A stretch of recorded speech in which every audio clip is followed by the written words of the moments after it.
So I just got off the interview with my aunt. She's CEO at a credit union, and I think the biggest things that popped out to me, um, she talked about how she wished she had gone to graduate school earlier, like 3 years earlier than she did. And I don't plan on going to graduate school because I I want to do as minimal school as possible so I can just get started with my businesses that I want to do. But the lesson I learned from that was I should get my goals taken care of early rather than later, because the longer you wait, the longer we have to wait to get results. And another thing she talked about was the power of habits.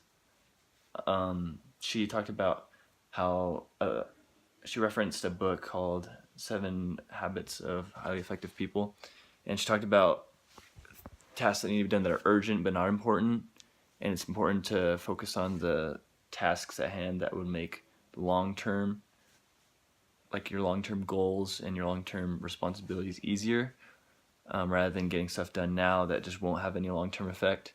And so it's all about the small habits that will eventually lead to your long term goals and not waiting to achieve them. Another thing I was very surprised about is when I asked her her greatest success, I was expecting her to say something about how she made this product or did this one change to a company and it really revolutionized everything and like produced a lot of sales or something like that, something like business wise. But to my surprise, she talked about how she was managing a marketing director who was really new, and she had had experience in that area.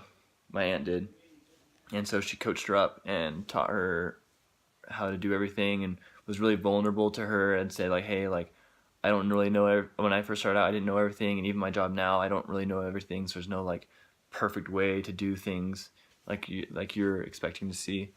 It's just you kind of got to be creative, and so she coached her up, and now that marketing director is at a different company, in a very important position in marketing.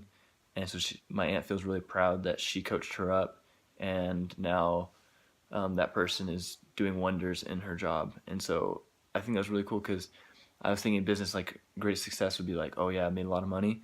But for her, it was really just something very, a personal relationship she had with someone that she was able to help them to achieve greatness, and that gave her satisfaction. So it really brought it back to me that although I'm going to try to make a lot of money so I can be more financially independent, that still everything still boils down to the gospel essentials, like ministering to others and helping others.